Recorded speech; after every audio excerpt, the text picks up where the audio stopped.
네, 반갑습니다. 오늘의 질문 한 잔 시간이 돌아왔습니다. 네, 오늘은 어떤 질문이 들어왔는지 한번 같이 살펴보도록 하겠습니다.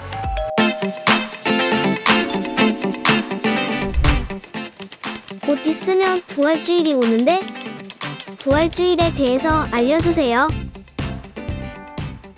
네, 질문이 들어왔는데요. 부활절에 대한 질문이었습니다. 저는 참 중요한 질문이라고 생각이 들어요.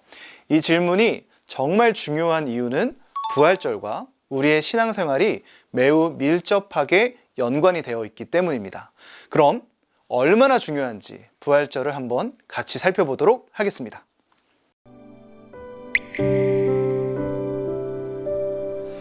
네, 부활절은 고난주간 성금요일에 장사되신 예수님께서 3일 만인 주일에 부활하신 것을 기념하는 날입니다. 곧 스스로 죽음을 이기시고 부활하신 것을 기념하여 부활절이라고 불렀습니다. 그 유래를 생각하며 초대교회로 거슬러 올라갈 수 있겠는데요. 초대교회에서는 부활절을 파스카라고 불렀습니다. 파스카라는 단어를 처음 들으셨을 때 어떠셨나요? 처음에는 그게 어떤 의미인지 모르실 수 있는데요. 사실 이 단어는 구약의 유월절, 패스오버를 뜻하는 히브리어 페사흐에서 유래된 말입니다. 초대교회 사람들은 즉 부활절이 유월절과 같은 의미라고 생각했다는 것이죠. 여러분, 유월절이 어떤 날이었나요?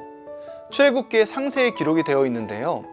애굽에 내린 10가지의 재앙 중 마지막 재앙이 애굽에 태어난 모든 첫 생명들의 죽음이었습니다. 장자의 죽음이었죠.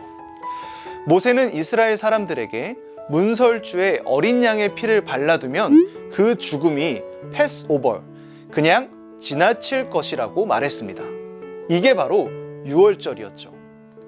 그래서 초대교회 사람들은 십자가에 죽으시고 부활하신 예수 그리스도를 영원한 유월절의 어린 양으로서 여기고 생각한다는 뜻입니다. 부활절은 바로 이러한 유래를 가지고 있죠.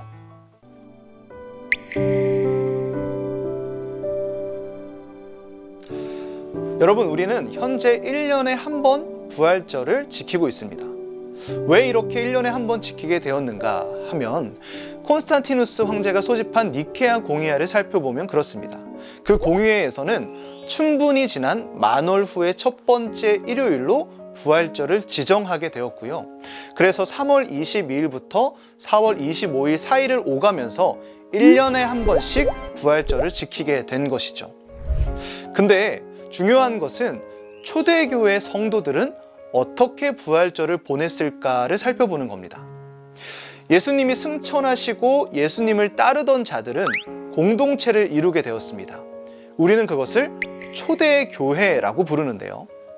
이때 초대교회 사람들은 매주일 모여서 예수님께서 십자가에 죽으시고 또 부활하신 그 엄청난 사건을 반복해서 기억하고 반복해서 이야기했습니다.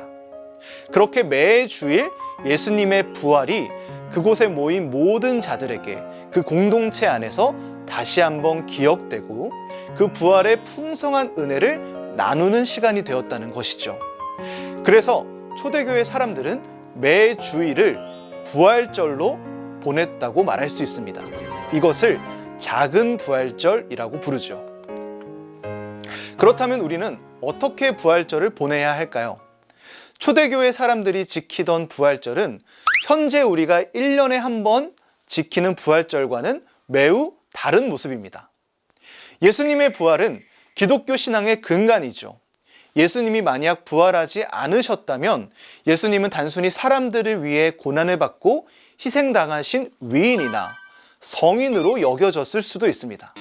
하지만 예수님께서는 부활하셨습니다. 죽음을 이기셨죠. 하나님의 아들로서 그 죽음을 이기신 그리스도임을 부활로서 증명하신 겁니다. 그래서 부활은 우리의 기독교 신앙에 있어서 매우 중요하다고 말할 수 있습니다. 하지만 그 중요함에도 불구하고 우리의 부활절은 우리의 신앙생활에서 너무나 적게 기념되고 있습니다. 고작 1년에 한 번 부활절로 예수님의 부활을 기억하고 있죠. 이렇게 예수님의 부활을 기념하기에는 예수님의 부활은 우리에게 있어서 너무 중요하다는 사실을 우리는 기억할 수 있어야 합니다. 그래서 이번 부활절을 맞이하여 예수님의 부활에 대해 깊이 묵상하고 거기서 그치지 않고 매주일, 매일매일 부활하신 예수님을 생각하고 기념해 보는 것은 어떨까요? 그렇게 매주일을 작은 부활절로 보내게 된다면 부활절은 더욱더 의미 있는 시간이 될 것 같습니다. 네, 여러분 간략하게 부활에 대해서 나눠보았습니다. 이제 4월 4일 은혜 넘치는 부활절이 되기를 소망하고요. 그 부활절이 매주일 우리 성도님들의 삶 속에 풍성하게 기억되는 시간들이 되었으면 좋겠습니다.